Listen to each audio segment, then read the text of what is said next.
Hey, what's already? Welcome back to News Dose, and it's honestly bewildering to me just how the community sometimes responds to certain issues within the game industry. And I agree, there are problems, very real problems, in fact. But it's just that a lot of people seem to be focusing on the wrong things. And somebody within the know just threw their hat in the ring about what they think could be a problem. So we're going to get into all of that today and whether or not I think that he's correct. I do partially agree, but not entirely. First, though, I do want to thank my supporters on Patreon and on YouTube memberships. Thank you just so much for what you do. I truly do appreciate each and every one of you. Let's go get right into things, though, and for as much anti-consumer stuff that we see within the modern era, there is one game that has consistently impressed me for just how consumer-friendly it actually is. And that's none other than PlayStation's Astro Bot. They've once again released more DLC that's completely free to the player. I mean, you gotta love free.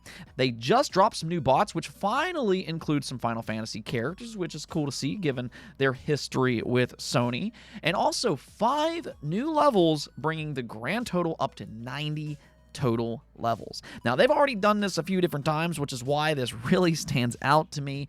I'd say almost every other game company would have probably charged extra for this type of content, but here we are, and that's not the case when it comes to Astro Bot. For as much flack as PlayStation often receives for some of their more brazen decisions, They've really done a good job with the Astro franchise this generation. Unlike Nintendo's Welcome Tour for the Switch 2, Astro's Playroom was a free pack-in game, and also a very good one at that. I can't exactly say the same thing for the money-grubbing Switch 2 Tour. And then as for the Astro sequel, I mean, it's an amazing game that just keeps on giving at no extra cost. You gotta love it. So, hats off to Team Asobi and also to PlayStation for signing off on these decisions.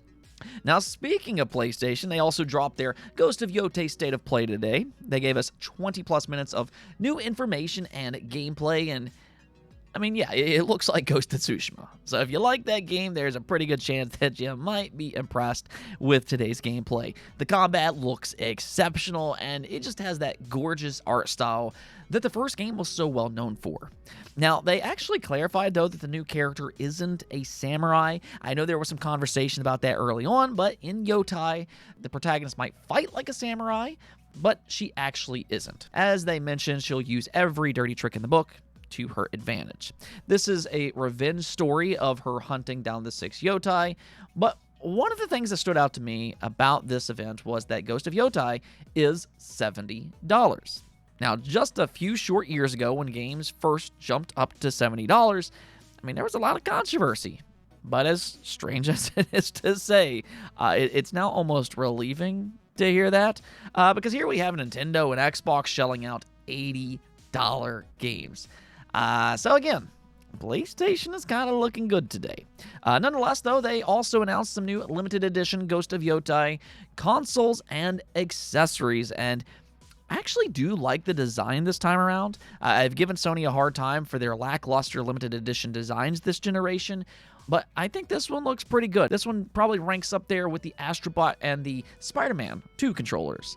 Now, at the same time, I'm not necessarily the biggest Ghost fan in the world. I think they're good games, but I'll probably pass on the accessories myself. But I do hope the game turns out to be as good as it looks, because I know a lot of fans absolutely adored that first game. Now, here's something that's been throwing people for a loop, though I don't really think that it should be.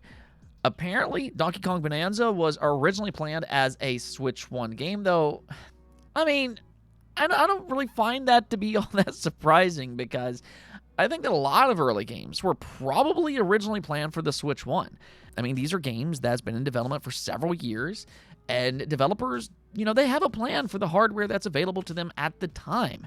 However, once the Switch 2 became available to them, it seems like they shifted its development over. I think that's fairly normal.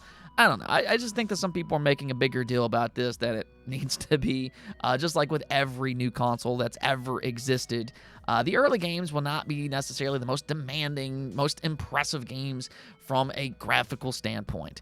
Those will come a few years later down the line once developers really start to develop with those consoles in mind. Either which way, though, Donkey Kong Bonanza looks incredibly fun, and I'm very, very much excited to play it next week.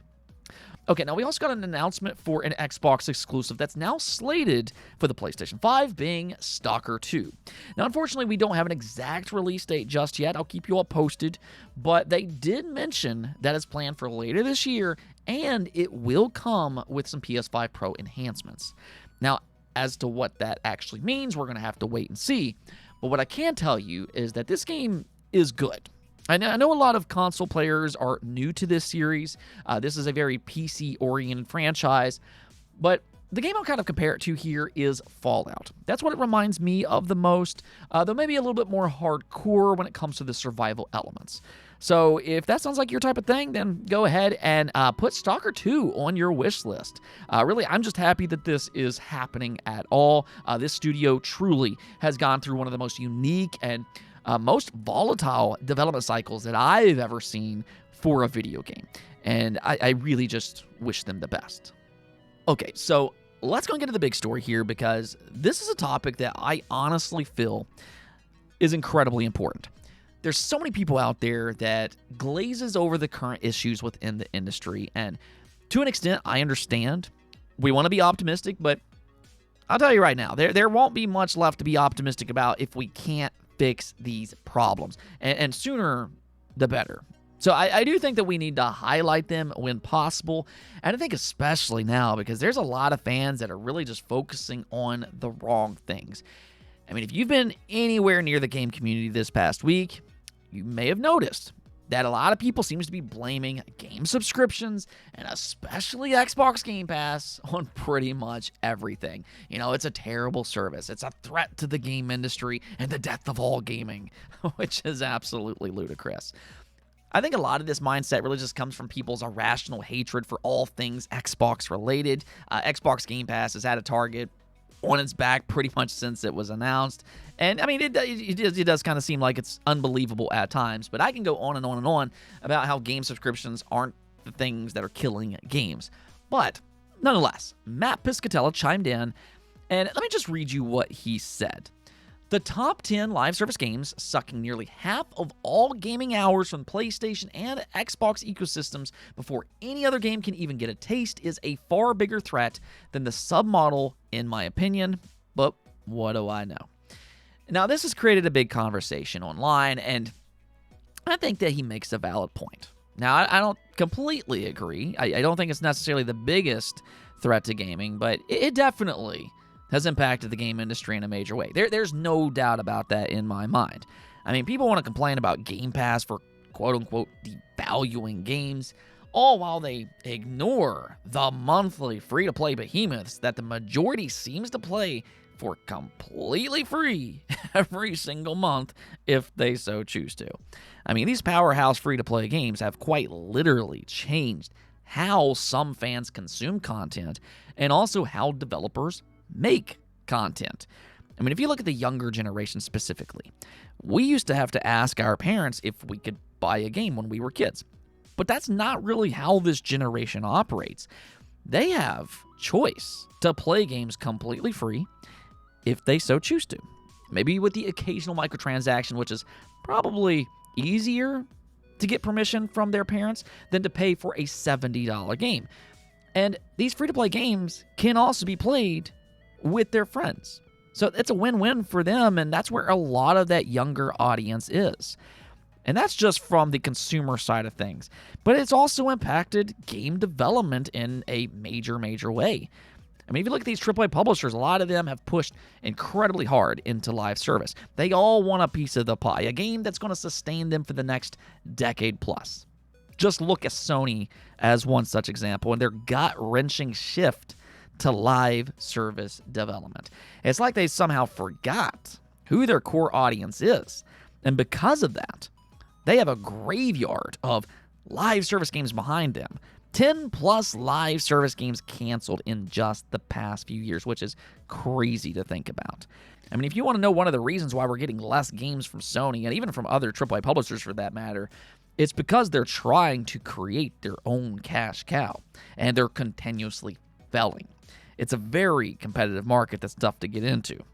Now, to be completely fair, though, I don't think that this is the core problem that the industry has. Nor do I think it's the only reason why we're getting less games from some of these beloved publishers like PlayStation. In my opinion, both free-to-play and pay-to-play games can coexist with one another. Yes, you can argue that free-to-play has devalued games, especially when it comes to that younger generation, and there might be some truth to that. But the fact remains, games are still selling millions upon millions of copies, which brings me to the real issue here. You shouldn't have to sell 5, 6, 7+ million copies for razor-thin profits. You can't take 5, 6, 7, 8 years to develop a game. You can't spend $300, $400, $500 million to create a game. Those are the big issues, and it's just not sustainable. Maybe leadership is the biggest threat to the game industry.